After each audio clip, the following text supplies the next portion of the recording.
আমার প্রেমিক ধ্রুব। পর্ব ৭। অবন্তিকা তৃপ্তি। দুপুর পেরিয়ে বিকেল হয়েছে। পাশেই কোনো মসজিদে আসরের আজান হচ্ছিল। বৃষ্টি কমেছে সেই কখন, আকাশ তখনও মেঘলা। অদিতি ভেজা গায়ে কোনোরকম শাল পেঁচিয়ে ছোট ছোট পা ফেলে হোস্টেলের করিডোর থেকে রুমের দরজার সামনে দাঁড়িয়ে জোরে এক নিঃশ্বাস ফেলল। গায়ে ভেজা জামা, লম্বা কোমর ছড়ানো চুল কয়েকটা কপালের কাছে লেপ্টে গেছে, অথচ চোখ দুটো যেন বৃষ্টির চেয়েও ভারী অস্থির। দরজা ঠেলে ভেতরে ঢুকল অদিতি। ঘরটা অন্ধকার, রুমে তানিয়া নেই। অদিতি ভেজা গায়ে রুমে ঢুকে দরজায় সিটকিনি দিল। তারপর দৌড়ে জানালার সামনে দাঁড়িয়ে বাইরে তাকাতেই দেখল ধ্রুব বাইকের সিটে বসে সিগারেটের ধোঁয়া উড়াচ্ছে। সাদা শার্টটা ভিজে চুপচুপে হয়ে আছে, কয়েকবার হাঁচিও দিচ্ছে। অদিতির তাকিয়ে রইল। হঠাৎ ধ্রুব সিগারেটের ধোঁয়া উড়াতে উপরের দিকে তাকালো। অদিতি ওকে তাকাতে দেখে মুহূর্তেই সরে গেল জানালার আড়াল থেকে। ধ্রুব এলোমেলো পর্দার নড়াচড়া দেখে যা বোঝার বুঝে গেল, ও আর তাকালো না একবারের জন্যেও। একটা ম্লান হাসি দিয়ে সিগারেট ফেলে বাইক স্টার্ট দিল। বাইকের আওয়াজ শুনে অদিতি দীর্ঘশ্বাস ফেলে জানালার পর্দা টেনে দিল। ধ্রুব রেগে আছে এখনো, কিন্তু অদিতির এখানে দোষটা কি? ধ্রুব কেন বুঝতে চাইছে না ওকে? মন খারাপ করে অদিতি পেছনে ফিরতেই দেখে তানিয়া গামছা চুলে পেঁচিয়ে সামনেই দাঁড়িয়ে। ভেজা গায়ে অদিতিকে সন্দেহের দৃষ্টিতে দেখে তানিয়া জিজ্ঞেস করল, কই ছিলি তুই? আর ভিজে এসেছিস? তোর কাছে না ছাতা থাকে সব সময়? অদিতি নজর লুকিয়ে দ্রুত শুকনো কাপড় ড্রয়ার থেকে নিতে নিতে বলল, বা বাইরে যাওয়া লেগেছে। ছাতা হারিয়ে গেছে। তানিয়া হাত গুটিয়ে দাঁড়িয়ে রইল। পুরো রুমটা দেখে বলল, তুই রুমের কি অবস্থা করেছিস?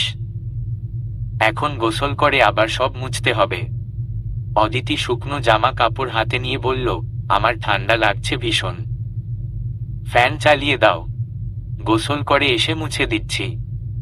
অদিতি মাথা নিচু করে শুকনো জামা নিয়ে বাথরুমে ঢুকে গেল। গরম পানির স্পর্শে কিছুটা স্বস্তি পেলেও বুকের ভেতরের সেই অস্থিরতা কমল না। ও অনেকক্ষণ পর জামা বদলে বেরিয়ে দেখে তানিয়া ফ্যান চালিয়ে ঘর মুছছে। অদিতি তানিয়ার হাত থেকে ঘর মোছার লাঠি নিয়ে নিজে মোছা শুরু করল। তানিয়া চুল থেকে গামছা খুলে সেটা মেলে নিয়ে বিছানায় এসে বসল। ব্যস্ত অদিতির দিকে চেয়ে হাসি মুখে বলল, ধ্রুব ভাইয়ের সাথে ছিলি? অদিতি ঘর মুছতে মুছতে একটু ইতস্তত করে বলল, হু। তানিয়ার কাছে অদিতিকে ঠিক লাগছে না। ও চোখ ছোট ছোট করে প্রশ্ন করল, সব ঠিক আছে তোদের মধ্যে? তোকে এমন শুকনো লাগছে কেন? অদিতির ভেতরটা কেমন যেন মোচড় দিয়ে উঠল। কি বলবে সে? ধ্রুব বয়ফ্রেন্ড হিসেবে ভীষণ রাগী। জেদি ছোট মোটো অদিতির দ্বারা তাকে সামলানোই যাচ্ছে না আজকাল। আজ দুপুরে ধ্রুবর সেই রাগী চেহারা, কর্কশ কণ্ঠ আর চোখের সেই কঠিন দৃষ্টি যেন এখনো তার সামনে ভাসছে। ধ্রুব এমন কেন? এতটা রাগী কেন হতে গেল? অদিতি বুঝতে পারছে না আদৌ ও ধ্রুবর সঙ্গে মানিয়ে নিতে পারবে কিনা। কিন্তু অদিতি তো বোকা, মনটা তো পুরোটাই দিয়ে বসেছে ওই রাগী জেদি ধ্রুবকেই। ফ্যান অফ করে দিয়ে অদিতি বিছানায় বসল। ছোট করে একটা শ্বাস ফেলে ফোনটা হাতে নিল। ধ্রুবর এখন অবধি কোনো মেসেজ কল আসেনি। অদিতি মনটা খারাপ করে ফোন রেখে দিল। কিছুক্ষণের মধ্যেই ফোন হঠাৎ বেজে উঠল। বাড়ি থেকে কল এসেছে। কল ধরতেই ওপাশে ফাহিমা বললেন, কিরে, তোকে কল দিচ্ছি দুপুর থেকে, তুই ধরলি না? অদিতি থামল। কি জবাব দেবে ও? কখনোই মিথ্যা না বলা অদিতি এবার মিথ্যাটাই শোনালো তার মাকে। বাইরে ছিলাম মা, ভার্সিটিতে কাজ ছিল। ফাহিমা বললেন, ও ভালো আছিস তো? অদিতি ছোট্ট করে উত্তর দিল, হ্যাঁ। তোমরা? ফাহিমা কিছু বলার আগেই পাশ থেকে ইফাজ ফোনটা কেড়ে নিল তার থেকে। শুরুতেই ভালো মন্দের ধার ধারল। বলে বসল, এই আপু, জানিস আজ গ্রামে বিচার বসেছিল। ওই যে রুমা আপা আছে না, করিম চাচার মেয়ে, তাকে শাহেদ ভাইয়ের সাথে পাকোড়াও করেছে। ফাহিমা বাকি কথা আর বলতে না দিয়ে তৎক্ষণাৎ ইফাজকে থামিয়ে ওর থেকে ফোন কেড়ে নিলেন। ধমকে উঠলেন ছেলেকে ফোনের মধ্যেই, একটা চড় দেব। এই ছেলে তোর বয়স কত? এসব কথার কি তুই বুঝিস? সব সময় পাকনামি। তোর আব্বারে বলবো? ইফাজ হয়তো চলে গেছে।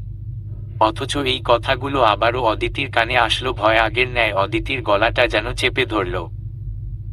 বর্তমান সুখের আশায় অদিতি যে সবচেয়ে বড় ভুল করে বসে আছে।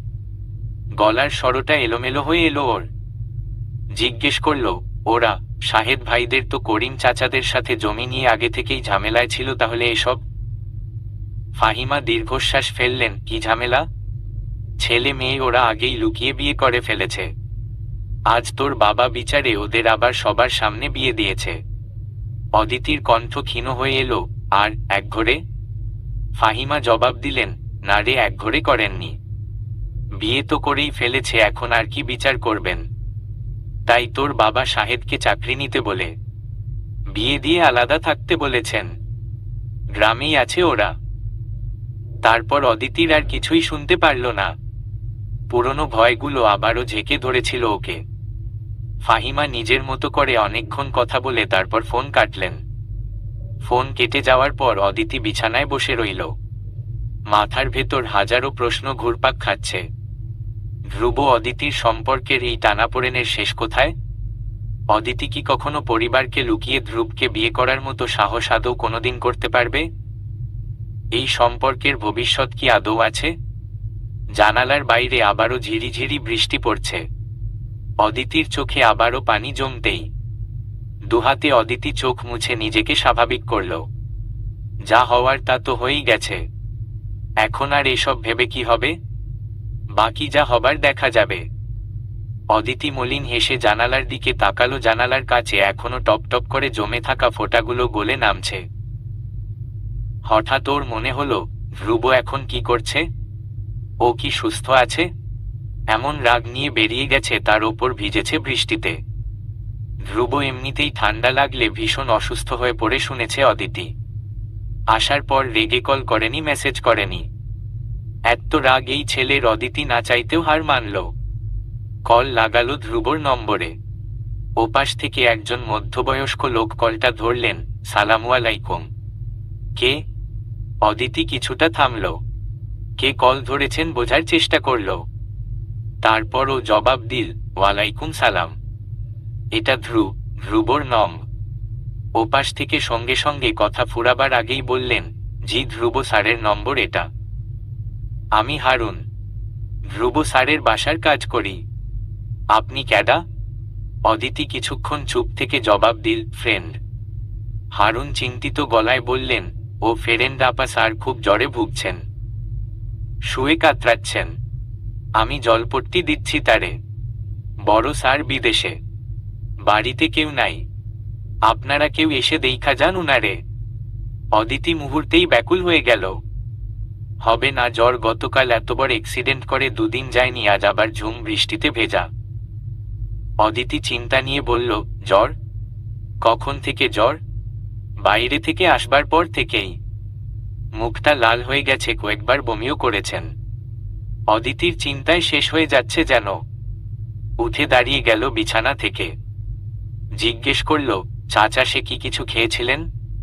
কোনো মেডিসিন? হারুন বিরস কণ্ঠে বলল, না আপা, কিছুই খায় নাই।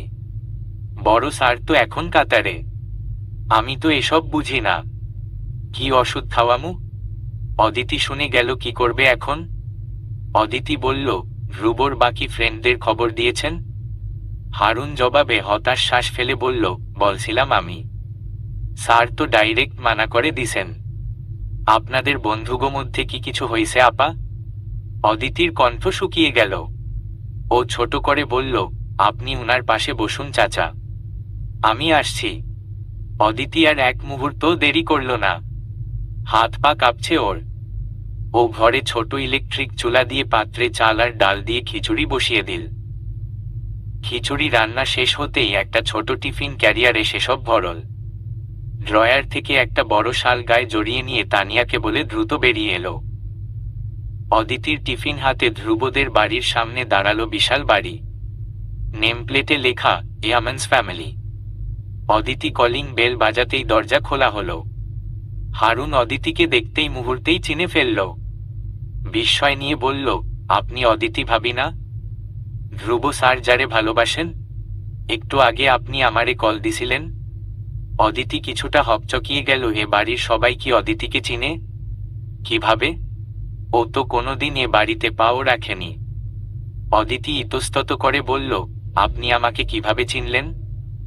হারুন মৃদু হেসে বলল, আপনার ইয়া বড় একটা শাড়ি পরা ছবি ধ্রুব স্যারের রুমে টাঙানো আছে। আপনারে তো এই বাড়ির সবাই চিনে। আসেন ম্যাডাম, ধ্রুব স্যার রুমেই আছে, আমি আপনারে নিয়ে যাই। অদিতি লজ্জায় মাথা নিচু করে এগিয়ে গেল। ধ্রুবদের বাড়িটা বিশাল, অভিজাত পরিবেশ, দামি আসবাব, নিখুঁত সজ্জা, সব কিছুতেই পরিপূর্ণতা। অথচ বাড়ির ভেতরে এক ধরনের নিঃসঙ্গতা। কোথাও কোনো শব্দ নেই, শুধু দু একজন কাজের মানুষ বাড়িময় হাঁটাচলা করছেন। হারুন অদিতিকে এগিয়ে নিয়ে গেল ধ্রুবর রুমের দিকে। দরজা ধাক্কা দিয়েই ভেতরে প্রবেশ করল তারা। অদিতি দেখল ধ্রুব বিছানায় দুটো কম্বল জড়িয়ে শুয়ে আছে। কপালে জলপট্টি রাখা, মুখটা ফ্যাকাশে এবং রক্তিম। পাশে খাবার ঢেকে রাখা ট্রে। খাওয়া হয়নি তার, এখনো বোঝা যাচ্ছে। রুমে বেডের উপরে দেয়ালে কালচারাল প্রোগ্রামে অদিতির নীল শাড়ি পরা একটা বিশাল ছবি ফ্রেম টাঙানো, যেখানে অদিতি গিটার হাতে হাসছিল কারোর সঙ্গে। অদিতি ছবিটা দেখে মনেমনে অস্বস্তি বোধ করল। সবাই কি ভাবছে বাড়ির কে জানে। ও টিফিন হাতে এগিয়ে গেল ধ্রুবর দিকে। ধ্রুবর পাশে বেডে বসল না, চেয়ার টেনে বসল। হারুন বলল, আপনি খাবার আনছেন? দেন, আমি প্লেটে বেড়ে দিতেছি। হারুন অদিতির হাত থেকে টিফিন হাতে নিয়ে বেরিয়ে গেল। দরজা বন্ধ হওয়ার শব্দ হতেই অদিতি চুপচাপ চেয়ারে বসে ধ্রুবর দিকে তাকিয়ে রইল। কি শান্ত ইনোসেন্ট লাগছিল ধ্রুব ইয়ামিনকে। অথচ এই ছেলেটাই রেগে গেলে চারপাশ লন্ড ভন্ড করে ফেলে। অদিতি হাত বাড়িয়ে জ্বর দেখল, ইয়া আল্লাহ, চমকে হাত সরিয়ে ফেলল। এত জ্বর, অদিতির মন আরো ব্যাকুল হলো যেন। ও দ্রুত জলপট্টি দেওয়া শুরু করল। কপালে ঠান্ডা কিছুর স্পর্শ পেতেই ধ্রুব বিড়বিড়ালো, মা ঠান্ডা লাগছে। অদিতির অস্থির হলো ভীষণ। ধ্রুবর চুলে হাত বোলাতে বোলাতে বলল, ধ্রুব শুনছেন? এই ধ্রুব। ধ্রুব জবাব দিল না। হারুন ততক্ষণে এসে গেছে। ম্যাডাম, এই নেন, স্যাররে খাওয়াইয়া দেন। আর কিছু দরকার হলে ডাকবেন আমাকে, আমি পাশের রুমেই আছি। অদিতি হারুনের থেকে প্লেট নিল। হারুন হাতে করে বাড়ির মেডিসিনের বক্সও এনেছে। অদিতি বক্স থেকে নাপা বের করে রাখল। হারুন বক্স রেখে দিল টেবিলে। অদিতির দিকে চেয়ে বলল, আপনি এত্ত বালা ম্যাডাম। ধ্রুব স্যার ভাগ্য করে এমন একটা লক্ষ্মী পাইছেন। হারুনের কথাতে অদিতি চুপ হয়ে গেল। মাথাটা নিচু করে শুয়ে থাকা ধ্রুবর দিকে তাকাল। মনেমনে ভাবল, সত্য বলতে আমি না, বরং সেই আমার জীবনের ব্লেসিং। হারুন চলে গেল। যাবার আগে দরজা হালকা করে ভিড়িয়ে দিয়ে গেল। রুমে এখন শুধুই অদিতি আর ধ্রুব। জানালার পর্দা হালকা দুলছে। রুমের বাতাস ভারী। ধ্রুব একটু নড়ে উঠল, যেন ঘুমের ভেতরে ওর অশান্তি হচ্ছে ভীষণ। অদিতি ধীরে ধীরে ধ্রুবর চুলে হাত রাখল। ডাকল আলতো গলায়, ধ্রুব উঠুন, খেয়ে নিন, মেডিসিন নিতে হবে আপনার। ধ্রুব কয়েকবার ডাকাডাকির পর ধীরে ধীরে চোখ খুলল। ঝাপসা দৃষ্টিতে শুরুতেই অদিতির চিন্তিত মুখটা দেখতে পেল। অদিতির ওর দিকে ঝুঁকে আছে। ধ্রুব শুরুতে যেন বিশ্বাস করতে পারল না। ওর বাড়িতে ওকে না জানিয়ে অদিতি আসার মতো মেয়ে তো অবশ্যই নয়। তো তুমি এখানে কেন? ধ্রুব অস্ফুট স্বরে জিজ্ঞেস করল। অদিতি খিচুড়ির ধোয়া উঠা প্লেটে ফু দিতে দিতে বলল, আপনার অসুস্থতার খবর পেয়ে এসেছি, এখন উঠুন, খেয়ে নিন। ধ্রুব মুখ কুঁচকে ফেলল। খাওয়ার কথা শোনা মাত্রই মুখটা সম্পূর্ণ তেতো হয়ে আছে ওর। মজা পাচ্ছে না কোনো খাবারেই। ও চোখ মুখ কুঁচকে বিরক্ত হয়ে বলল, খাবো না। ক্ষুধা নেই। অদিতি এবার রাগ দেখিয়ে বলল, আমি অনেক কষ্টে বানিয়ে এনেছি, আমার আনা খাবার নষ্ট করবেন আপনি? ধ্রুব চুপচাপ অদিতির রাগী মুখের দিকে তাকিয়ে রইল। এই রাগে ভরা মুখটা যেন অদ্ভুত ঠেকল ওর কাছে। মায়ের পর কেউ কখনো এভাবে তাকে যত্ন করেনি। অসুস্থতার দিনগুলোতে সে বরাবরই একা থেকেছে। দরজাটা বন্ধ করে নিজেকে পৃথিবী থেকে আলাদা করে রেখেছে, সৌরভ ইয়ামিনকেও দূরে রেখেছে। কিন্তু আজ অদিতি তার রুমে বসে তাকে এভাবে শাসন দেখাচ্ছে। এসব ধ্রুবর জন্যে নতুন একদম। ধ্রুব এসবে অভ্যস্ত নয়। অদিতি ধ্রুবকে এখনো শুয়ে থাকতে দেখে আবার চোখ রাঙালো। বলল, আপনি উঠবেন না? আমি খাবার নিয়ে বেরিয়ে যাব ঘর থেকে। ধ্রুব অসুস্থতার মধ্যেও মলিন হাসল। রাগী অদিতিকে ওর মারাত্মক লাগছে। ও আস্তে আস্তে উঠে বসার চেষ্টা করলে অদিতি সাহায্য করল তাকে। ধ্রুব বালিশ পেছনে দিয়ে আরাম করে বসল। ক্লান্ত দৃষ্টিতে অদিতির দিকে তাকিয়ে বলল, দাও। অদিতির ঠোঁটে এবার হাসি ফুটল। ও প্লেট এগিয়ে দিল ধ্রুবর দিকে। ধ্রুব চামচ দিয়ে খেতে শুরু করল। খিচুড়ির ধোঁয়া উঠছে। ধ্রুব এক এক চামচ খাবার মুখে নিচ্ছে। অদিতির চোখের সামনে যেন পুরো দৃশ্যটা ভয়াবহ সুন্দর দেখালো। ধ্রুব ওর হাতের বানানো খাবার এই জ্বরের মধ্যেও তৃপ্তি নিয়ে খাচ্ছে। অনুভূতির আচর অদিতির মনে এবারেও দাগ কেটে গেল। ও নির্নিমেষ চেয়ে দেখতে লাগলো ধ্রুবর খাওয়া। ধ্রুব খাওয়া শেষ করে প্লেটটা অদিতির দিকে বাড়িয়ে দিল। অদিতি মেডিসিন এগিয়ে দিল। ধ্রুব ওষুধ খেয়ে নিল। অদিতি কিছুক্ষণ চুপ করে রইল। ধ্রুব খাওয়া শেষ করে ক্লান্ত ভঙ্গিতে বেডে হেলান দিল। অদিতি বলল, শুয়ে পড়বেন? ধ্রুব উত্তর দিল, না, বসি কিছুক্ষণ।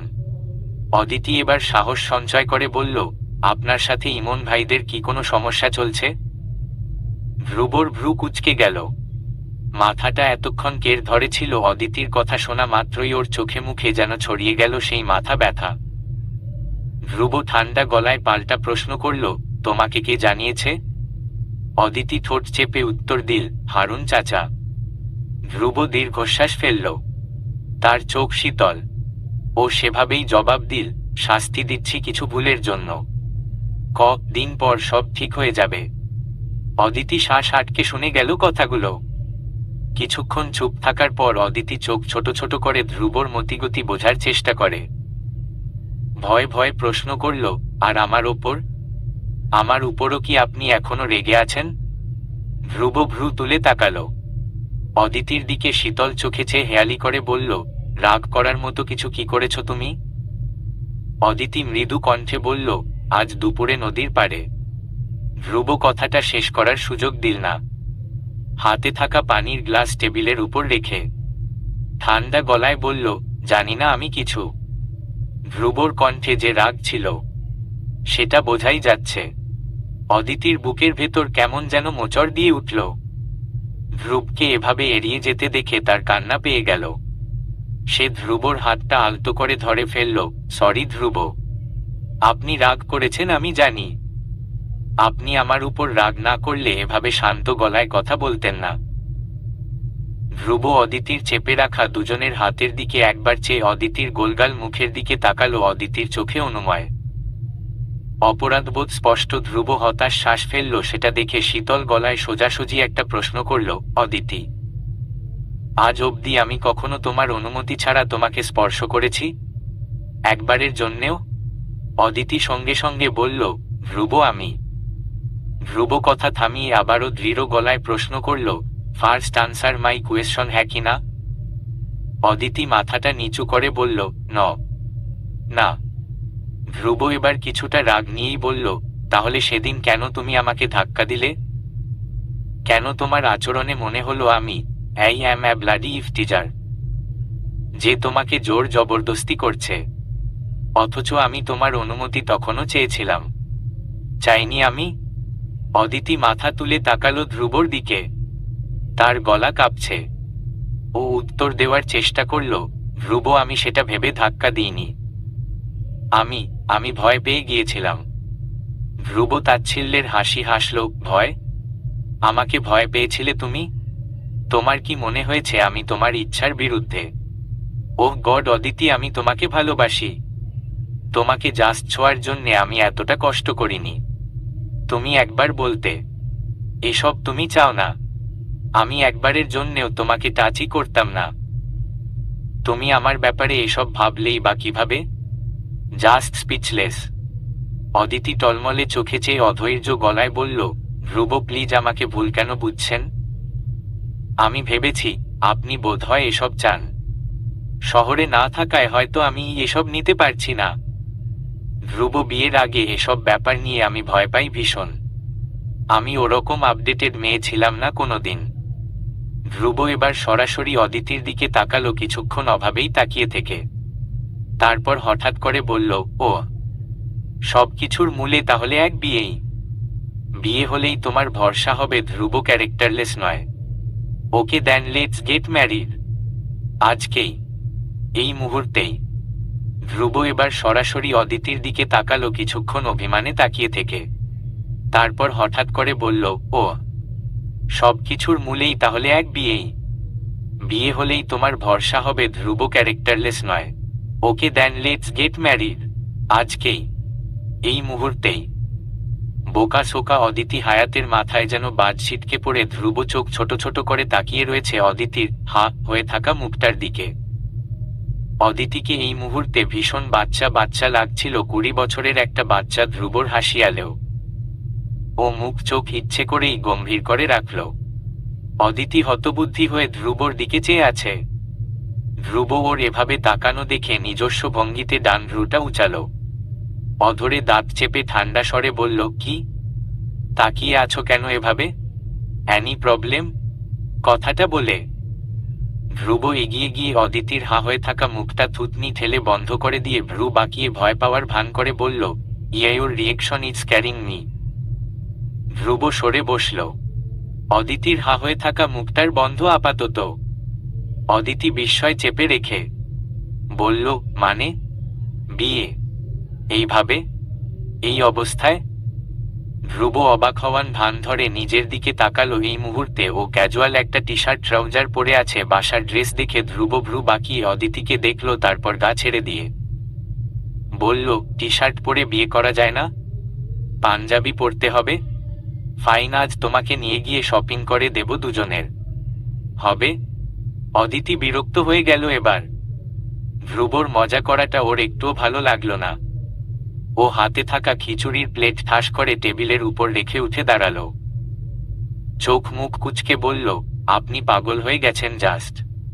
আমার মনে হয় জ্বরে আপনার মাথাটা সম্পূর্ণ গেছে। ধ্রুব বিছানায় বসে থাকা অবস্থায় দুর্বল হাতে অদিতির হাত টেনে ধরে ওকে আবার বসিয়ে দিল নিজের পাশে বিছানায়। অদিতি ধ্রুবর পাশে বসে বিরক্ত হয়ে তাকালো।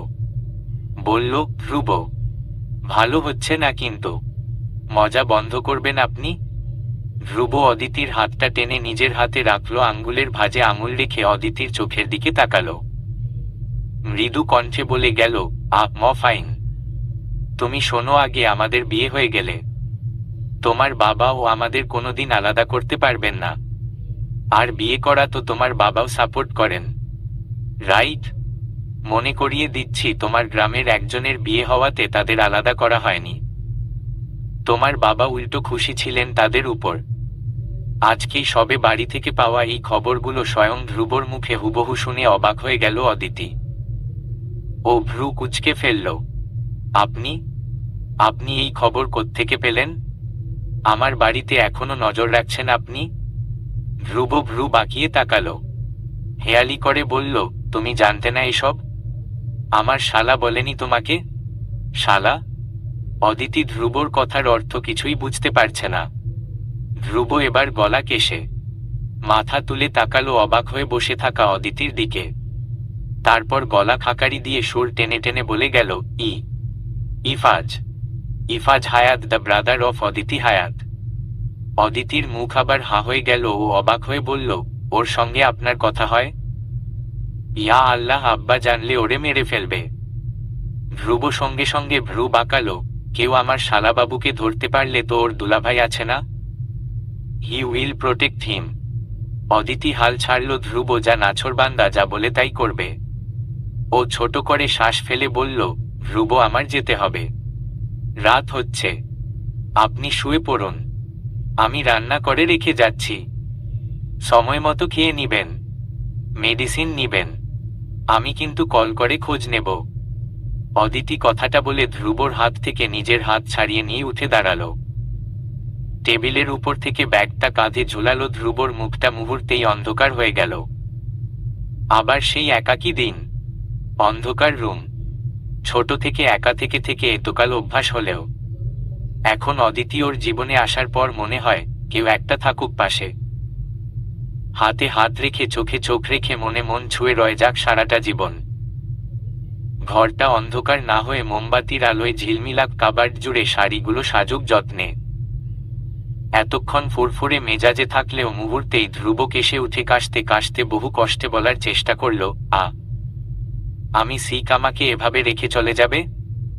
অদিতি স্বাভাবিক চোখে দেখতে লাগলো ধ্রুবর কাশি এতক্ষণ যে লোক এত কথা বলে ফেলেছে। সে অদিতি চলে যাবার কথা শুনে আবার সিক হয়ে গেল যত সব ধান্দাবাজি। অদিতি কোমরে হাত দিয়ে বলল, ধ্রুব অ্যাক্টিং ভীষণ বাজে হচ্ছে কিন্তু। ধ্রুব কথাটা শোনা মাত্রই কাশি থামিয়ে ভ্রু কুঁচকে তাকালো অদিতির কঠিন নির্দয় চোখ দুটো দেখে ও পরপর চোখ উল্টে শ্বাস ফেলে বলল, ফাইন অ্যাক্টিং করছি না। অসুস্থ থাকায় ধ্রুব রীতিমতো বাচ্চাদের মতো হয়ে গেছে। নিজের গম্ভীর রাগী জেদি স্বভাবের বাইরে গিয়ে ধ্রুব ইয়ামিনের এই ছেলেমানুষী আচরণগুলো অবাক ঠেকল অদিতির কাছে। অদিতি ধ্রুবর দিকে চেয়ে বলল, আপনার কথা বলার ধরন শুনে মনে হচ্ছে না আপনি আর সিক আছেন। ব্রেইন ঠিকই ফাংশন করছে, ঘুমান এখন। আমি আসি, ফোনে যেন শুনতে না পাই। আপনি মেডিসিন নিচ্ছেন না? এত সন্দেহ থাকলে থেকে যাও, তুমি থেকে টেক কেয়ার করো। ধ্রুবর কণ্ঠে বিরক্তি এত দরদর সহ্য হচ্ছে না। অদিতি টেবিল থেকে মোবাইল ফোন নিতে নিতে বলল, জি না, যেদিন বউ হয়ে আসব সেই দিন থেকে এক্সট্রা টেক কেয়ার চলবে। ধ্রুব এবার অসভ্য চিন্তায় মাথার পেছনটা চুলকালো। বাঁকা হেসে বলল, রাতভর? অদিতি সঙ্গে সঙ্গে ভ্রু কুচকালো, ফোন হাতে নিয়ে ধ্রুবর দিকে তাকালো। কি? ধ্রুব সঙ্গে সঙ্গেই ভদ্র ভাবটুকু মুখে ফুটিয়ে তুলে বলল, I mean care. Take care চলবে, অন্য কিছু ভাবছ নাকি? ধ্রুব ভ্রু বাঁকাল, ওর চোখে দুষ্টু ইঙ্গিত। অদিতি মুহূর্তেই লজ্জায় পড়ে গেল। মুখ লুকিয়ে অন্য পাশে সরিয়ে ফেলল, নিজেই নিজের এমন উদ্ভট চিন্তায় বিরক্ত। লজ্জিত ধ্রুব তো এখন পেয়ে বসনে আরো। অদিতির লাজুক মুখটার দিকে ধ্রুব তাকিয়ে অবাক হওয়ার ভান করল। চোখ বড় বড় করে অদিতিকে ইচ্ছে করে টিচ করতে বলল, কি তোফাজ্জল হায়াতের ভদ্র মেয়ে, এই অবস্থা তোমার? কি চিন্তা করছো আজকাল? আরে এখনো আন্ডার এজ, তুমি এখনই এসব? ছি ছি। অদিতি লজ্জায় যেন মারা যাচ্ছে, ও লজ্জায় মুখ সরিয়ে ফেলল। ধ্রুবর দিকে না তাকিয়ে মুচকি হেসে বলল, আমি আসছি। অদিতি চলে যাবে তার আগেই ধ্রুব মজা থামিয়ে পেছনে থেকে ডাকল, দাঁড়াও। অদিতি দাঁড়ালো, পেছনে ফিরে তাকালো। ধ্রুব শরীর থেকে কম্বল এক ঝটকায় সরিয়ে কোনো রকমে উঠে দাঁড়ালো বিছানা থেকে। ঠান্ডা লাগছে বিধায় টি শার্টের উপরে গ্রে কালারের হুডি পরে নিল। টেবিলের উপর থেকে বাইকের চাবি হাতে নিতে নিতে বলল, পৌঁছে দেই চলো। একটু আগেই ধ্রুব জ্বরে কথা অবধি বলতে পারেনি, এখনো নিজের স্বভাবের মধ্যেও আসেনি, আর এখন এতদূর বাইক চালাবে? অদিতি সঙ্গে সঙ্গে মানা করে বলল, না না, লাগবে না, আপনি সিক বিশ্রাম নিন। ধ্রুব বাইকের চাবি পকেটে ঢুকাতে ঢুকাতে এগিয়ে এলো অদিতির পাশে দাঁড়াতেই ছোট মোটে অদিতিকে মাথা তুলে তাকাতে হলো ধ্রুবর দিকে। ধ্রুব মৃদু হেসে অদিতির নাকে আঙুল দিয়ে হালকা করে টোকা দিয়ে বলল, ধ্রুব সিক হতে পারে, কিন্তু নিজের রেসপন্সিবিলিটি জানে, পাকামো না করে চলো এখন। অদিতি নাকে হাত দিয়ে দাঁড়িয়ে রয়েছে। ধ্রুব ওকে ফেলেই আগে আগে হাঁটা ধরেছে। ততক্ষণে অদিতি কি করবে, আর এই ছেলেকে যা বোঝাবে তার উল্টোটাই বুঝবেন, তাই অনিচ্ছা সত্ত্বেও পা বাড়াল ধ্রুবর সঙ্গে। বাইকের কাছে গিয়েই অদিতি আবার ধ্রুবর দুর্বল দেহ দেখে কাতর গলায় মানা করে বলল, ধ্রুব আপনি এই অবস্থায় বাইক চালাবেন কেন? পাগলামো করছেন? জ্বর আপনার এখনো কমেনি? ধ্রুব এবার বিরক্ত হলো ভীষণ। এই মেয়েকে নিয়ে কই যাবে? ও অদিতির কথা এক ফোঁটা পাত্তা না দিয়ে সোজা ওর মাথায় কালো রঙের হেলমেট পরিয়ে দিয়ে সেটার উইন্ডো বন্ধ করতে করতে বলল, আর কথা বললে বাইক কাজী অফিসের সামনে নিয়ে থামাবো। ধ্রুব জ্বর নিয়েই অনেক কিছু করতে পারে। You can't imagine that. Aditi ভ্রু কুচকে ফেলল। ধ্রুব বাইকে উঠে বসে হেলমেট মাথায় চড়িয়েছে। অদিতি সেভাবেই দাঁড়িয়ে ধ্রুবকে দেখতে লাগলো। ধ্রুব বাইকের ইঞ্জিন চালু করে হেলমেটের উইন্ডোর ফাঁকে অদিতির দিকে তাকালো। ওর এমন তাকানো দেখেই অদিতির সুরসুর করে উঠে বসলো বাইকে। বাইকের হ্যান্ডেলে হাত দিতেই ধ্রুব সামনে চেয়ে গম্ভীর গলায় বলল, ওটা ধরলে পড়ে যাবে। আমাকে ধরে বসো। অদিতি জানে হ্যান্ডেল ধরলে ও পড়ে যাওয়ার সম্ভাবনাই বেশি।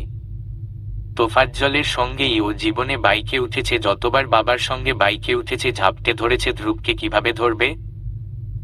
অদিতি ভয় পেয়ে না চাইতেন ধ্রুবর পেটের দুপাশের হুডি আঙ্গুলের ফাঁকে হালকাভাবে খামচে ধরে রাখল।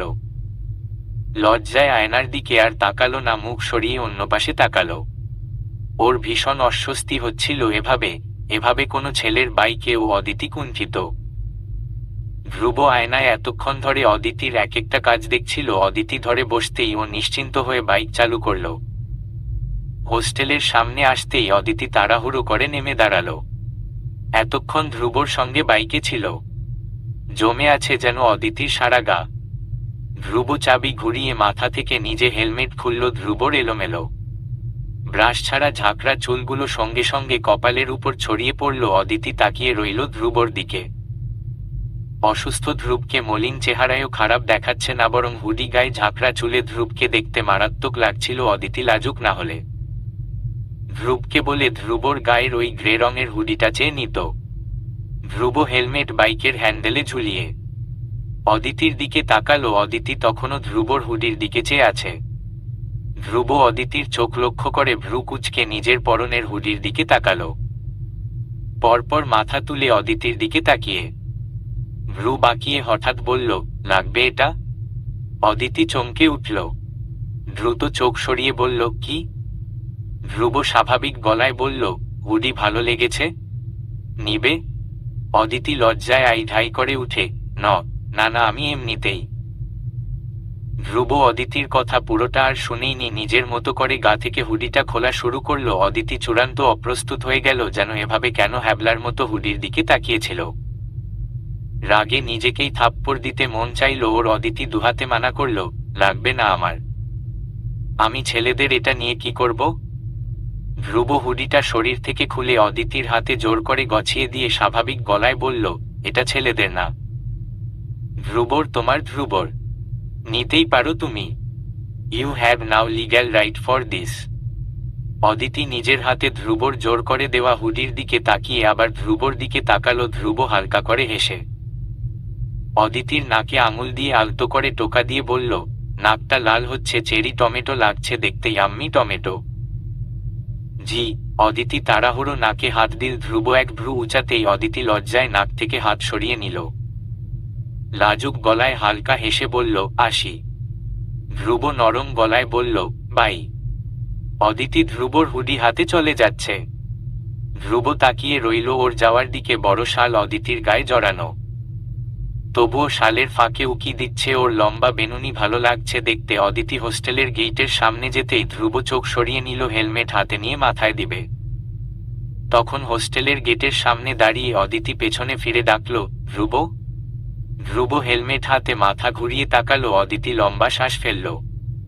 তারপর ধ্রুবর প্রশ্নবোধক দৃষ্টির দিকে চেয়ে মৃদু কণ্ঠে বলল, আপনার বউ হলে এই হুডিগুলো কি সব আমার হয়ে যাবে? ধ্রুব অবাক হয়ে তাকিয়ে রইল অদিতির দিকে।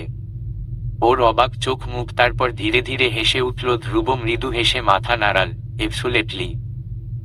অদিতি লাজুক হাসল। হাতের হুডিটা এক হাতে নিজের সঙ্গে শক্ত করে চেপে হেসে বাম হাত নেড়ে আবার ফিসফিস করে বলল, বাই।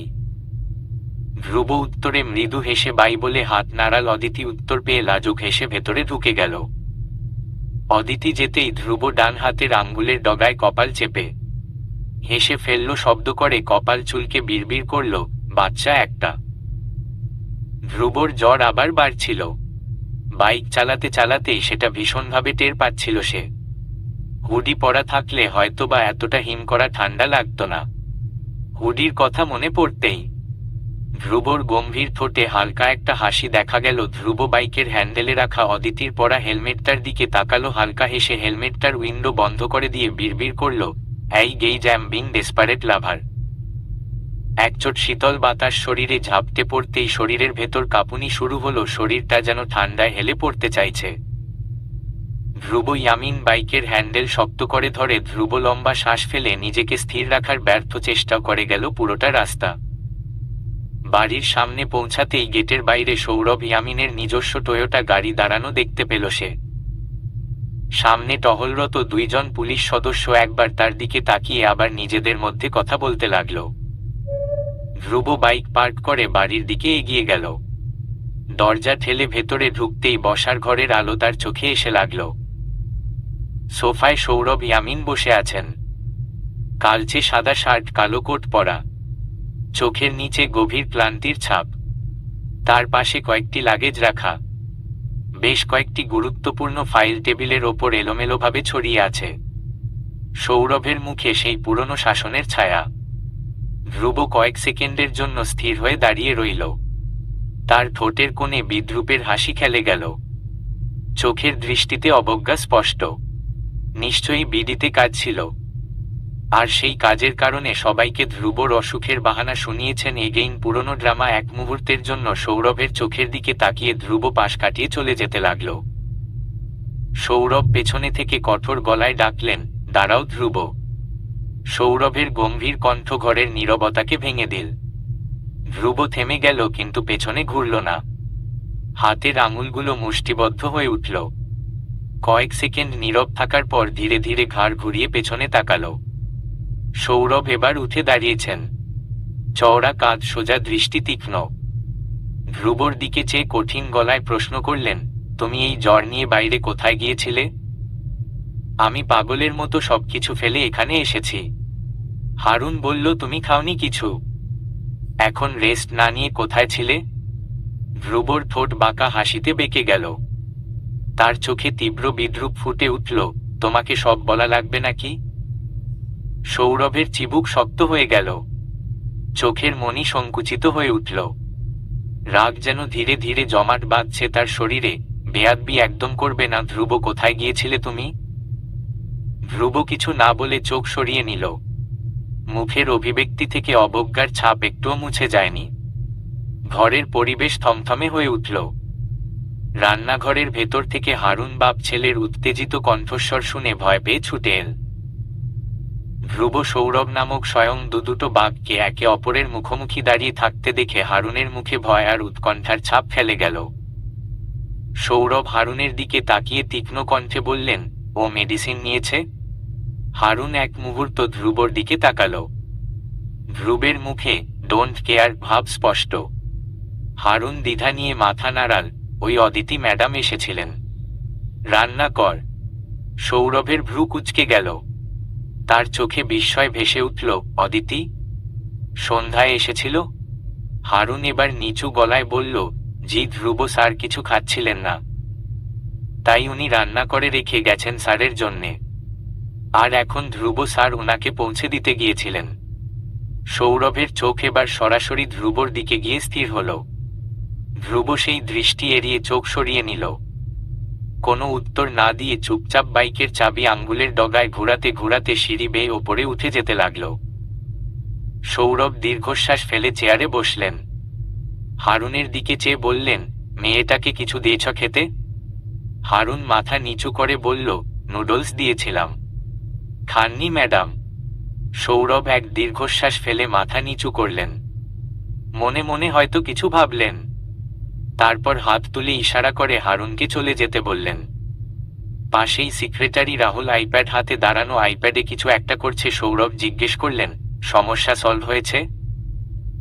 রাহুল চিন্তিত গলায় বললেন, হিসেব এখনো মিলছে না স্যার। চেষ্টা করছি আমরা। টিম লাগিয়েছিলাম, ওরাও পজিটিভ উত্তর দিতে পারছে মা। সৌরভ এবার রেগে গেলেন। চিৎকার করে বললেন, ঘোড়ার ঘাস কাটো বসে তুমি আর তোমার টিম। একটা খাতার হিসেব মেলাতে পারছ না। যদি কোনোভাবে এটা মিডিয়ার কানে যায়, ভাবতে পারছো কি হবে?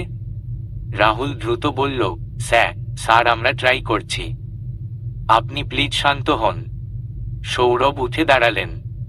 টেবিল থেকে মোবাইল হাতে নিয়ে আঙুল উঁচিয়ে রাহুলকে শাসালেন, আজকের মধ্যে সব সলভ করো।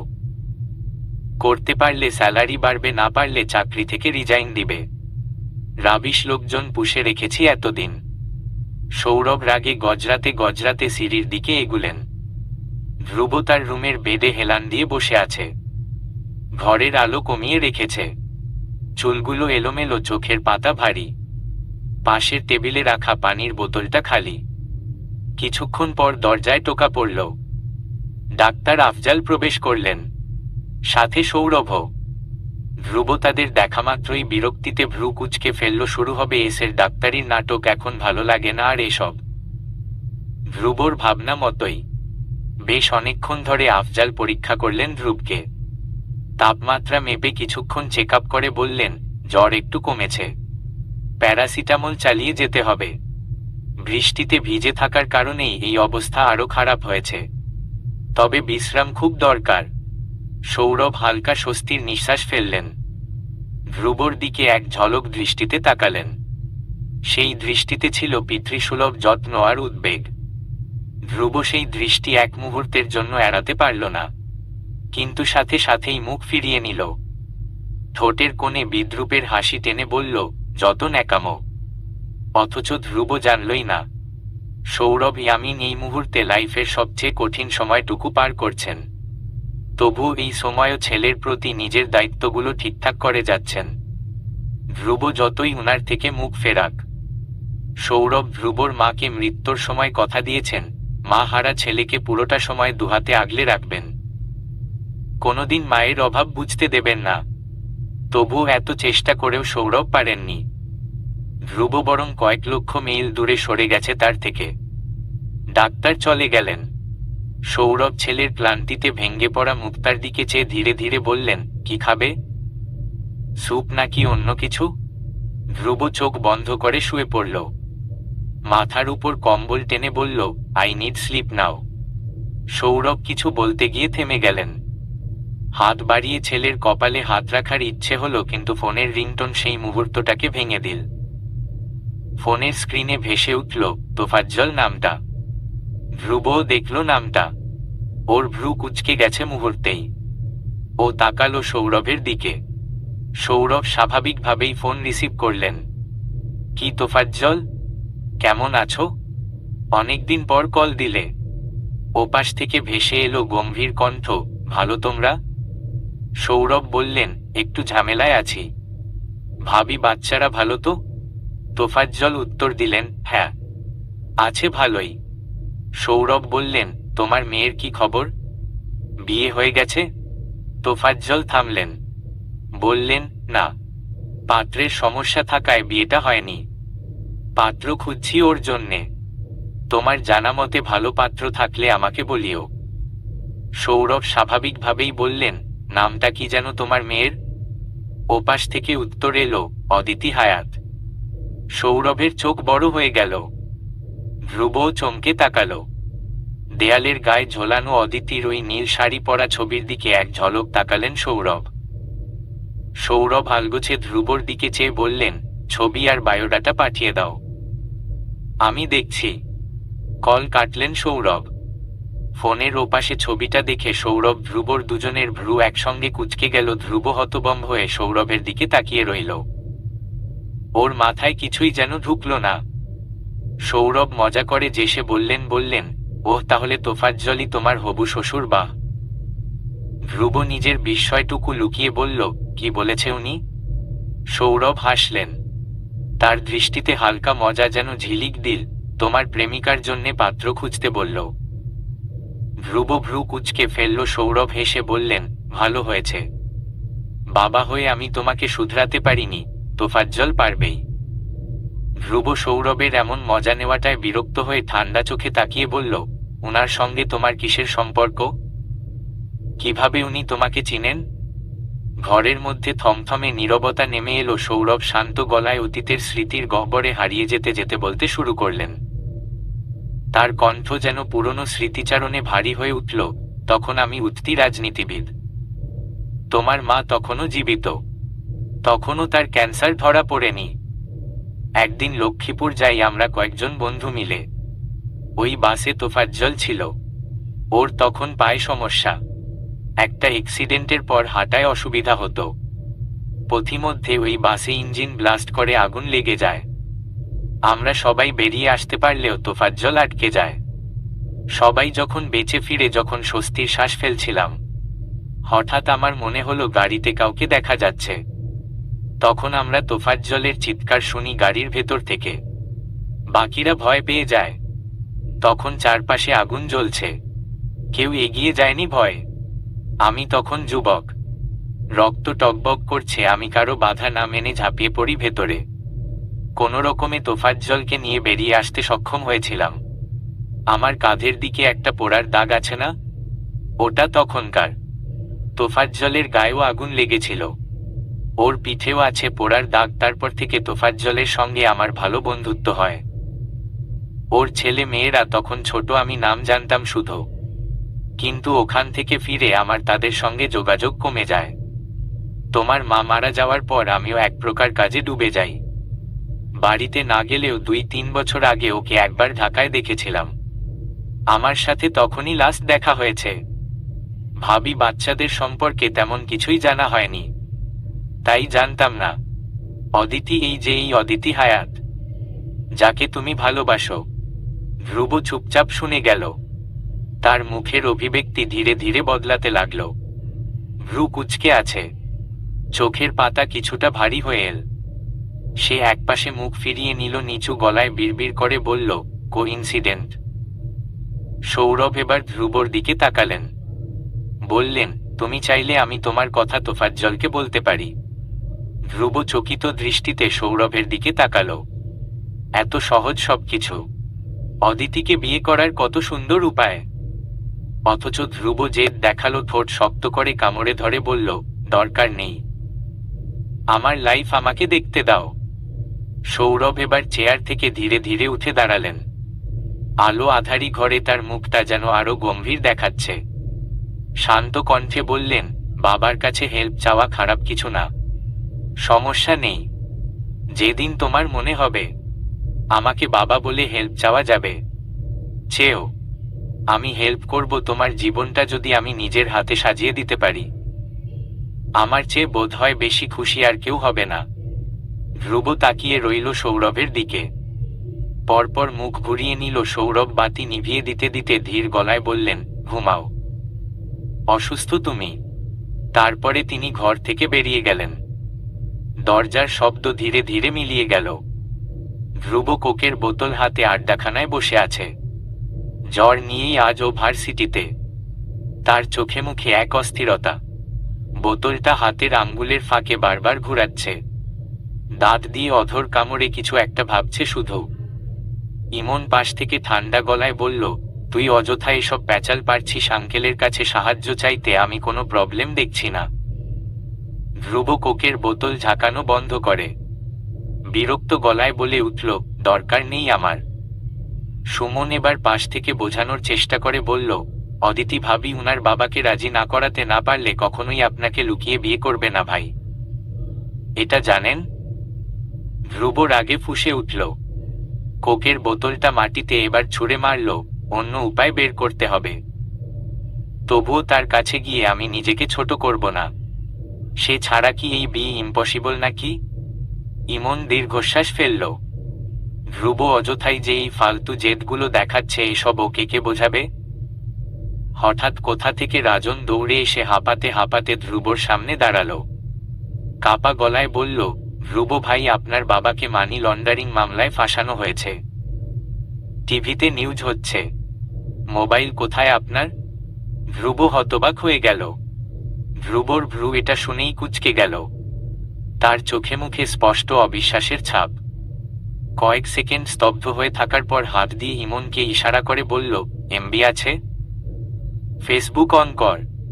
ধ্রুবর কণ্ঠে কিছু একটা যেন ছিল। ইমন ভয়ে ভয়ে দ্রুত পকেট থেকে ফোন বের করে ফেসবুকে ঢুকল। ফোনের স্ক্রিনের আলো ওর থমথমে মুখটা আরো স্পষ্ট করে তুলল। ঢুকেই ইমনের চোখ ছানাবড়া হয়ে গেল। পুরো নিউজ ফিড জুড়ে একের পর এক পোস্ট, লাইভ ভিডিও আর নিউজ আর্টিকেল। সৌরভ ইয়ামিনের মানি লন্ডারিং কাণ্ড, বড় বড় হেডলাইন। সংবাদপত্রের কাটআউটের মতো ভেসে উঠছে স্ক্রিন জুড়ে। কিছু পোস্টে পুলিশের ছবি, কিছু পোস্টে সৌরভ ইয়ামিনের সাদা অলিভ রঙের বাড়ির সামনে বিশাল পুলিশ বাহিনীর উপস্থিতি। ইমন ফাঁকা ঢোক গিলে ভয় কাঁপতে থাকা হাতে নিজের ফোনটা এগিয়ে দিল ধ্রুবর দিকে। ধ্রুব ধীরে ধীরে ইমনের হাত থেকে ফোনটা নিল। ওর চোখের মনি স্ফীত হয়ে উঠল। আঙুল দিয়ে দ্রুত স্ক্রল করতে লাগল। একের পর এক ভয়াবহ তথ্য ভেসে উঠছে স্ক্রিনে। তারপর ধ্রুব ইউটিউব খুলল। চোখ মুখ শক্ত করে একটা ভিডিও ক্লিপ চালু করল। ভিডিওটি মাত্র 10 মিনিট আগে আপলোড করা হয়েছে। নিউজ অ্যাঙ্কারের তীক্ষ্ণ কণ্ঠস্বর ভেসে উঠল। খাদ্যমন্ত্রী সৌরভ ইয়ামিনকে মানি লন্ডারিংয়ের অভিযোগে আটক করা হয়েছে। এই অবৈধ অর্থ পাচার চক্র চলছে গত 10 বছর ধরে। গোয়েন্দা সংস্থার তদন্তে উঠে এসেছে চমকে দেওয়ার মতো তথ্য। প্রায় 100 কোটি টাকা পাচারের অভিযোগ রয়েছে তার বিরুদ্ধে।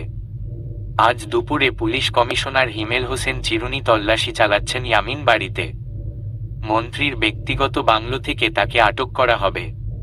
আরও বিস্তারিত জানাবেন আমাদের প্রতিবেদক ফয়াজ। ধ্রুব ভিডিওটা শেষ হওয়ার আগেই ফোনটা বন্ধ করে ইমনের দিকে তাকালো। তার চোখে বিস্ময়, রাগ আর হতাশার মিশ্রণ। ইমন আশপাশে তাকালো। কেউ কি ওদের দেখছে? তারপর ধ্রুবর দিকে ঝুঁকে ফিসফিস করে বলল, তুই এসব জানতিস?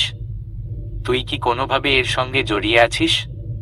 ধ্রুব একথা শুনেই ইমনের ফোনটা ছুঁড়ে মারল তার কোলে। ইমন দ্রুত ক্যাচ করল।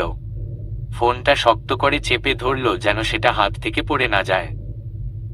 ধ্রুব দ্রুত কয়েকটা বড় বড় পা ফেলে বাইকের দিকে এগিয়ে গেল। তার মুখ কঠোর, চোখ দুটো আগুনের মতো জ্বলছে। রাজন আর সুমন একে অপরের দিকে তাকিয়ে উদ্বিগ্ন গলায় বলল, ভাই আমরাও যাচ্ছি। ইমন ভাই, আপনি ভাইয়ের লগে যান। ইমন তাড়াতাড়ি ধ্রুবর পেছনে বাইকে চেপে বসল। বাইকটা স্টার্ট দেওয়ার পর মুহূর্তেই ধ্রুব গতি বাড়িয়ে দিল।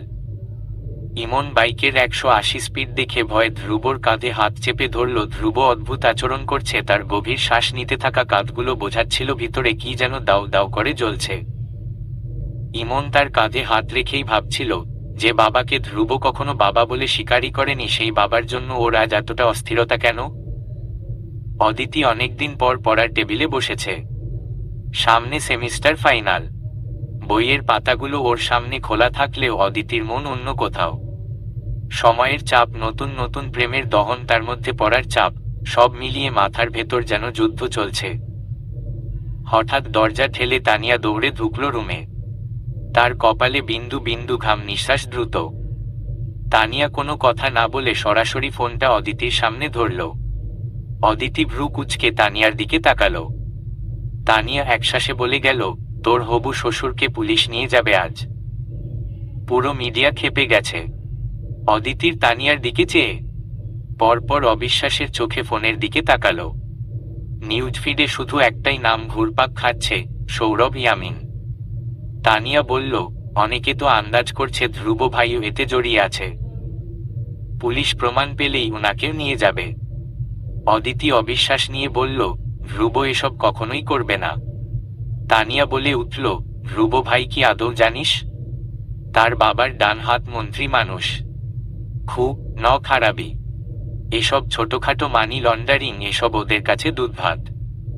ধ্রুব ভাই যে আঙ্কেলের সব কাজে হেল্প করে, এটা সবাই জানে। আমার মনে হচ্ছে ধ্রুব ভাইও এই কেসে ফেসে যাবে। কল করেছিস ওনাকে? অদিতি তানিয়ার বাকিটা আর শুনল না। দ্রুত উঠে দাঁড়িয়ে ধ্রুবকে কল দিল। ধ্রুব সবে বাড়ির সামনে বাইক থামিয়ে নামল। বাড়ির সামনে বিশাল ভিড়, আশপাশে মিডিয়ার লোকজন। বাড়ির সামনে মানুষ গিজগিজ করছে। পুলিশের বিশাল বাহিনী লাঠি উঁচিয়ে মানুষদের সামলাচ্ছে। কেউ কেউ মোবাইল তুলে ভিডিও করছে। ধ্রুব বাইক থেকে নামতেই তার ফোন বেজে উঠল। স্ক্রিনে ভেসে উঠল, অদিতি ইজ কলিং। ধ্রুব বিরক্ত হয়ে এক মুহূর্তের জন্য ফোনের দিকে তাকালো, তারপর কলটা কেটে দিল। তারপর সে এগিয়ে গেল পুলিশের ব্যারিকেডের দিকে। ঠিক তখনই গোয়েন্দা সংস্থার গাড়ি এসে থামল। দরজা খুলে বেরিয়ে এলেন তাকবীর দেওয়ান। তিনি মোবাইল কানে নিয়ে কথা বলছিলেন। ধ্রুব তার দিকে এগিয়ে গেল। তাকবীর দেওয়ান ফোন রেখে ধ্রুবর দিকে তাকালেন। ধ্রুব উনার সামনে গিয়ে দাঁড়ালো। কিছুটা উদ্বেগ দেখিয়ে বলল, আঙ্কেল এসব কি হচ্ছে? তাকবীর দেওয়ান ধ্রুবর কাঁধে রাখলেন। ডোন্ট ওরি ধ্রুব, আমরা দেখছি বিষয়টা। ধ্রুবর চোখে রাগ। এসব ড্রামা মন্ত্রী জগতে নতুন নয়। 2 বছর আগেও সৌরভ ইয়ামিন আরেকটা কেসে ফেসেছেন। তাকবীর দেওয়ানের সাহায্যে সেই কেস সলভ করা হয়েছিল। ধ্রুবর চোখ মুখ শক্ত। বলল, এগেইন আবার এসব মেলোড্রামা কে করছে? এসব আমাদের এবার বের করাই লাগবে। বড্ড উড়ছে সবাই। তাকবীর দেওয়ানের কানে ব্লুটুথ। ভীষণ ব্যস্ত এখন। উনি ব্যস্তভাবেই বললেন, আমরা দেখব এটা নিয়ে। একসঙ্গে বসবো, কিন্তু তার আগে তোমার বাবাকে নির্দোষ দেখানো লাগবে। ধ্রুব হাত মুষ্টিবদ্ধ করে দাঁড়িয়ে আছে। তাকবীর দেওয়ান ধ্রুবর দিকে তাকিয়ে বললেন, ষড়যন্ত্রও হতে পারে, আবার সত্যিও হতে পারে। তোমার বাবাকে আমি 2 দিন আগেও সতর্ক করেছিলাম। যাই হোক, তোমার নামেও কিন্তু অভিযোগ এসেছে। প্রমাণ পেলে পুলিশ তোমাকেও গ্রেফতার করবে। তুমি কিছুদিন গা ঢাকা দাও, আমি বিষয়টা দেখছি। তাকবীর দেওয়ান ফোর্স নিয়ে ভেতরে চলে গেলেন। অদিতির বারবার কল আসছে। খোদা, এই মেয়েটা এত অধৈর্য কেন? ধ্রুব ভিড়ের মধ্যে দাঁড়িয়ে অদিতির কল রিসিভ করল। রাগে শুরুতেই দিল ধমক, হোয়াট? বারবার কল দিচ্ছ কেন? কল ধরছি না মানে ব্যস্ত আছি, রাইট? অদিতি থেমে গেল। যা বলার ছিল গিলে নিয়ে নিচু গলায় বলল, সরি। সরি শব্দটা শোনামাত্রই ধ্রুবর সব রাগ পড়ে গেল। ধ্রুব নিজেকে ঠান্ডা করল। বলল, কি বলবে? অদিতি কম্পিত গলায় বলল, ধ্রুব, এসব আপনার নামেও কি মামলা? প্লিজ বলুন।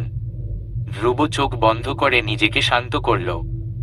মৃদু গলায় বলল, don't worry, I will be fine. এখনো মামলা হয়নি, রাইট? আর হবেও না। প্রমিজ, আর শোনো, টেনশন না নিয়ে চুপ করে বসে থাকো। আমাকে কল দিও না, আমি ব্যস্ত থাকব।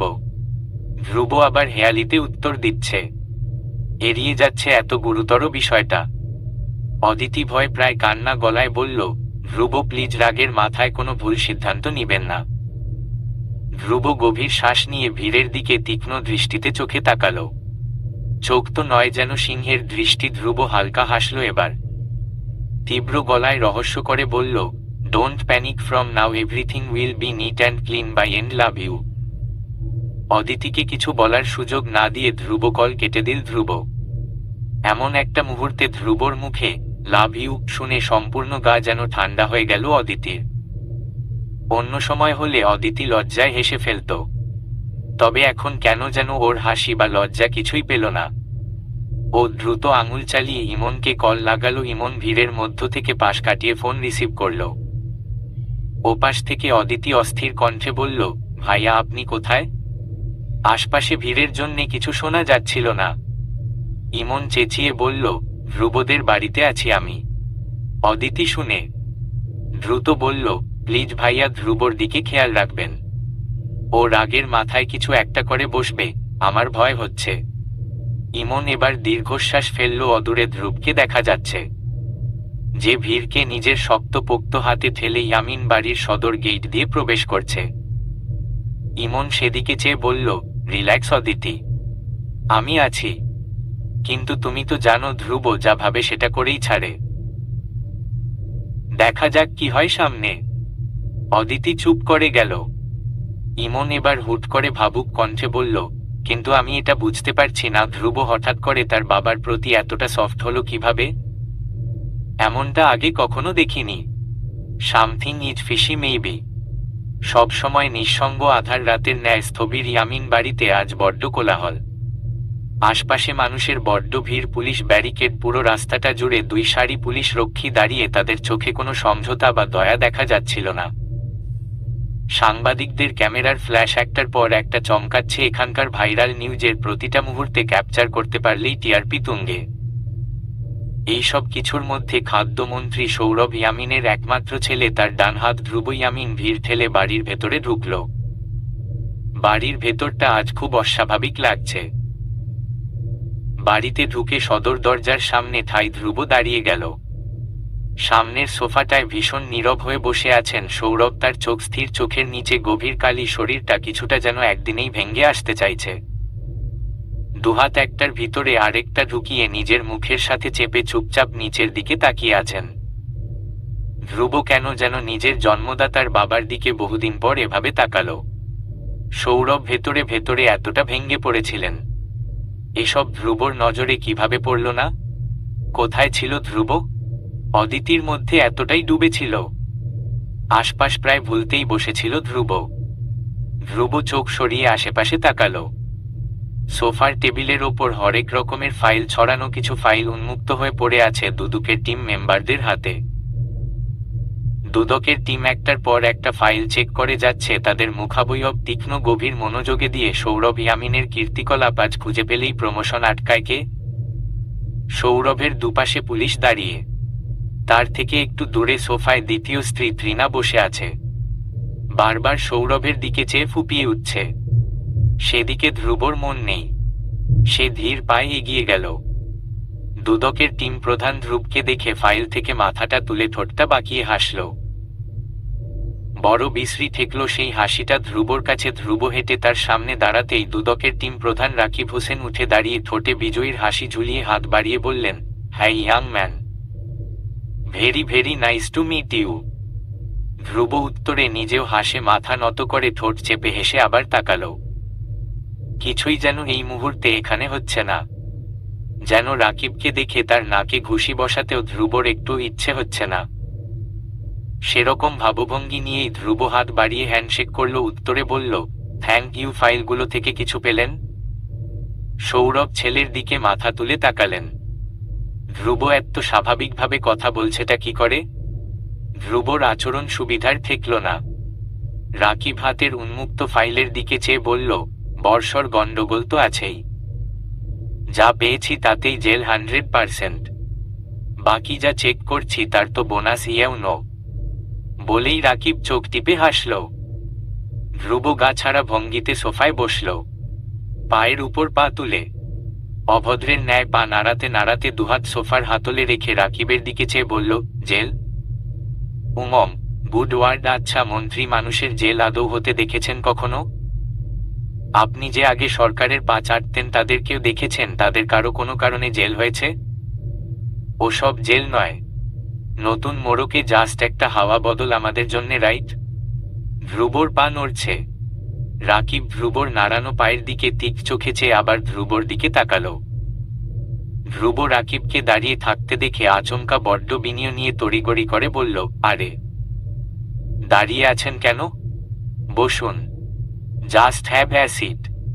রাকিবের মেজাজ গরম হচ্ছে ধীরে ধীরে, অথচ ধ্রুবর ঠোঁটে অসভ্যের ন্যায় একটা হাসি। সেই হাসি দেখে গা পিত্তি জ্বলে যাচ্ছে রীতিমতো।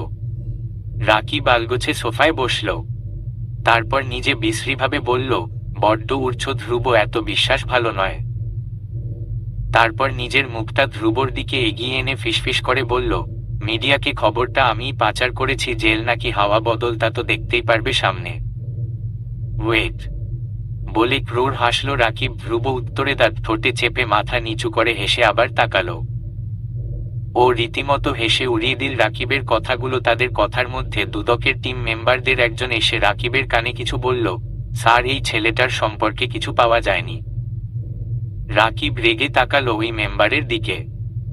শীত সমস্ত প্ল্যান ভেস্তে গেছে। সে ধ্রুবর দিকে চেয়ে দাঁত খিচিয়ে বলল, অন্যায় করে প্রমাণও লুটপাট করেও ফেলেছ দেখছি। ধ্রুব উত্তরে হাসল। তার হাসি ছিল এবার ভিন্ন। ও সোফা থেকে হাত দুটো সরিয়ে একটা কুশন নিয়ে সেটি কোলের ওপর রেখে আরাম করে বসে বড় একটা শ্বাস টেনে বলল, করতে হয় স্যার। আশেপাশে কিছু কুত্তার বাচ্চাগুলো আছে না, ঘেউ ঘেউ করে কানের পোকা নাড়ানোর জন্য সব সময় বসে থাকে। সো সিলি না? রাকিবের মুখটা ধ্রুবর গালি শুনে অপমানে লাল হয়ে গেল। চুপচাপ উঠে দাঁড়ালো সোফা থেকে। ধ্রুবর দিকে চেয়ে বলল, শীঘ্রই দেখা হচ্ছে কোর্টে। সারা জীবন জেল তো দিতে পারবো না, কিন্তু হয়রানি তো করবই। Good bye. বলেই সামনের পুলিশের দিকে চেয়ে কিছু একটা ইশারা করে চোখে সানগ্লাস লাগিয়ে বেরিয়ে গেল সদর দরজা দিয়ে। পুলিশ কর্মচারী সৌরভের দিকে চেয়ে নিচু গলায় বলল, স্যার যেতে হবে। সৌরভ বড় করে শ্বাস ফেললেন। ত্রিনা এবার এগিয়ে আসলেন সৌরভের দিকে। অস্থির গলায় পুলিশগুলোর দিকে চেয়ে বললেন, উনি একদম যাবে না। তোমাদের টাকা দিয়ে রাখে কেন? কিছু করতে পারছো না তোমরা? পুলিশ কর্মচারী গলাটা একটু নিচু করে বলল, সরি ম্যাম, মিডিয়া জেনে গেছে পুরো ব্যাপার। এখন চাইলেও কিছু করার নেই আমাদের হাতে। ত্রিনা বহু কষ্টে কান্না আটকে রেখেছিল। সৌরভ উঠে দাঁড়াতেই সে দৌড়ে সৌরভের কাছে গেল। বলল, বারবার বলেছিলাম মন্ত্রী পদ ছেড়ে বিজনেসে হাত লাগান। এখন কি হবে? আমার এই দুনিয়ায় কেউ নেই সৌরভ, তুমিও চলে গেলে আমি একা হয়ে যাব। সৌরভ আলগোছে ত্রিনার মাথায় হাত বুলিয়ে বললেন, ফিরবো আমি। ফিরে কিছু মানুষকে জবাইও করব। কেঁদো না। বলে সাদা পাঞ্জাবি ঠিকঠাক করে পুলিশকে বললেন, চলো। সৌরভ ধ্রুবর দিকে একবার চেয়েই চোখ সরিয়ে আগে আগে হাঁটা ধরলেন। সৌরভ চলে গেলেন পুলিশের গাড়ি করে। সৌরভ যেতেই ত্রিনা এবার ধ্রুবর দিকে এগিয়ে গেল। ধ্রুব তাকিয়েছিল সদর দরজার দিকে। ত্রিনা এসে সোজা ধ্রুবর সামনে দাঁড়িয়ে গেল। অধৈর্য ভঙ্গিতে বলল, ধ্রুব প্লিজ তোমার বাবাকে নিয়ে আসো, তার জন্যে যা কিছুর দরকার করো, যা ইচ্ছা তাও তাকে প্লিজ নিয়ে আসো, তোমার কাছে হাতজোড় করছি আমি। ধ্রুব ত্রিনার দিকে তাকালো।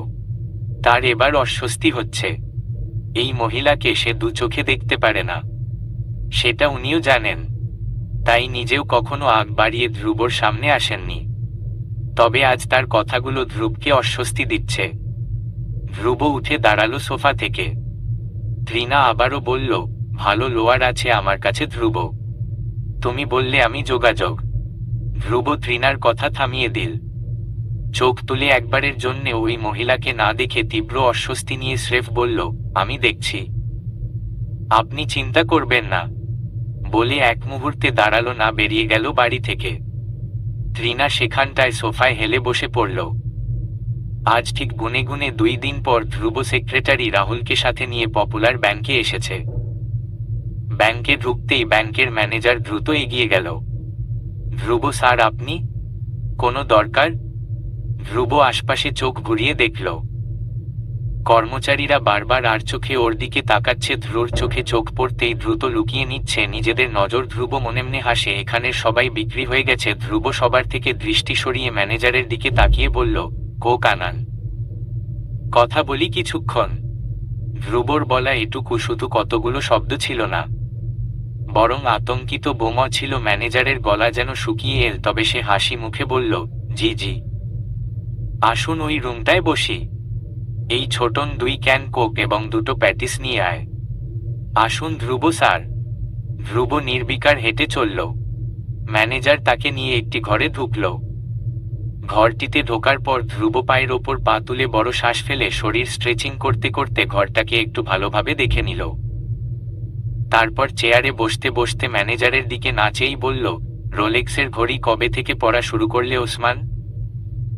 ব্যাংকের ম্যানেজার ওসমান এ কথা শোনা মাত্রই তাড়াহুড়ো করতে করতে ঘড়ির দিকে তাকিয়ে হাতটা আড়াল করার চেষ্টা করল। ফাঁকা ঢোক গিলে বলল, সবই আপনার দয়া ভাই। ধ্রুবর স্রেফ হাসল। রুমটা ভালো করে দেখতে দেখতে জবাব দিল, দয়া ভালো বলেছ কিন্তু। ওসমান ঢোক গিলে। আজকে ধ্রুবকে কিছুই স্বাভাবিক লাগছে না। সৌরভ ইয়ামিন জেলে যাওয়ার পর ধ্রুব প্রথম দিনেই এসেছিল ব্যাংকে। তার সেদিনের কথা বলার ভঙ্গিমা আর আজকের কথা বলার মধ্যে আকাশ পাতাল তফাতে। আজ যেন অন্য এক ধ্রুব। ওসমান সেভাবেই দাঁড়িয়ে রইল, তীক্ষ্ণ চোখে ধ্রুবর মতিগতি বোঝার চেষ্টা করছে আপাতত। কিছুক্ষণের মধ্যে একটা ছেলে কোক এবং প্যাটিস এনে রাখল। ধ্রুব কোকের বোতল খুলে সেটাতে চুমুক দিল। কোকের ঠান্ডা তরল তার গলায় ঢালতে ঢালতে হঠাৎ বলে উঠল, ওসমান, আমাকে 1 মাস আগের 11 তারিখের সিসিটিভি ফুটেজটা একটু দেখাও তো। কষ্ট করে এলাম, সিনেমা দেখে যাই। কি বলো? সিনেমা? সোজা 11 তারিখের? M dash. ওসমান একটু হকচকিয়ে গেল। ধ্রুব? ধ্রুব কি কোনোভাবে সব জেনে গেছে? না জানবে কিভাবে? জানার কোনো চান্সই নেই। ওসমান শিওর হওয়ার জন্যে আবার মাথা সামনে এনে জিজ্ঞেস করল, জি স্যার। ধ্রুব ওসমানের চোখের দিকে তাকালো তীক্ষ্ণ চোখে। ওসমানের চোখ দেখতে দেখতে বলল, 11 তারিখ সিসিটিভি ফুটেজ লাগবে আমার। এনে দাও। ওসমান রুমাল দিয়ে কপালের ঘাম মুছল, তারপর কম্পিত গলায় বলল, জি স্যার, আনছি। ওসমান বলল এবং দ্রুত বেরিয়ে গেল। রাহুল তখন আরাম করে প্যাটিস খাচ্ছিল। ধ্রুব খাওয়ার মচমচ শব্দে কিছুটা বিরক্ত হয়ে তার দিকে তাকালো এবং বলল, খেতে এসেছো নাকি এখানে? খাওনি জীবনে এগুলো? রাহুল খাবার খাওয়া থামিয়ে কিছুটা ভ্যাবলার মতো ধ্রুবর দিকে তাকিয়ে বলল, স্যার জেলে যাওয়ার পর আমার উপর দিয়ে রোলার কোস্টার যাচ্ছে স্যার। আজকে একটু রিল্যাক্স আছি, একটু খেয়ে নেই প্লিজ। ধ্রুব চোখ উল্টে হতাশ হয়ে শ্বাস ফেলল এবং ছোট্ট করে শ্বাস ফেলে বলল, ঠিক আছে। গেল। কিছুক্ষণ পর ওসমান সিসিটিভি ফুটেজ ল্যাপটপে নিয়ে হাজির হলো। ধ্রুব আরাম করে ফুটেজ দেখতে বসে 11 তারিখের সকাল থেকে টেনে ভিডিও দেখে যায়। দুপুরের টাইমে আসতেই হুট করে ভিডিও ক্র্যাক হয়ে গেল। ওসমান বাঁকা হাসল মনে মনে, চান্দু এবার কি করবে? ওসমান মুখটা বড্ড দুঃখী বানিয়ে বলল, শিট, ভিডিও ক্র্যাক হয়ে গেছে স্যার, আমাদের কাছে তো এটার আর এক্সট্রা মেমোরি নেই। ধ্রুব রাগার ভান করে চেঁচিয়ে বলল, শিট, এখন কি হবে? ওসমানও ঠোঁট উল্টে তাকালো ধ্রুবর দিকে। ধ্রুব ওই মুখের দিকে চেয়ে হঠাৎ ওর ডান চোখটা টিপে হেসে বলল, ডোন্ট ওরি, আমার কাছে এর এক্সট্রা ফুটেজ আছে। বলে পকেট থেকে একটা পেন ড্রাইভ বের করে ল্যাপটপে লাগালো। ওসমানের চোখ বড় হয়ে গেল। Pen drive? এটা তো হারিয়ে গিয়েছিল। ধ্রুব কোথায় পেল? ওসমানের মেরুদণ্ড দিয়ে যেন একটা শীতল স্রোত চলে গেল। তাদের ব্যাংকের মধ্যেই কেউ ধ্রুবের সাথে হাত মিলিয়েছে। কে করেছে এই গাদ্দারি? হঠাৎ করে বুকের মধ্যে যেন একটা কঠিন চাপ অনুভব করতে লাগল। সামনে যা হবে ভাবতেই গলাটা শুকিয়ে এলো। ধ্রুব ফুটেজ দেখল 11 তারিখের দুপুরে বিরোধী দলের মন্ত্রী কামরুল ব্যাংক অফিসে এসেছে, সঙ্গে দলবল। ওসমান ওদের রিসিভ করেছে। ওদের দলের একজন লোক ব্যাংকের সকল কর্মচারীর হাতে লুকিয়ে টাকার বান্ডিল তুলে দিচ্ছে। ওসমানের মুখে হাসি লেগেই আছে। তারপর ওসমানের হাতে কয়েক বান্ডেল টাকা তুলে দিতেই ওসমান একটা ফাইল এগিয়ে দিল কামরুলের দিকে।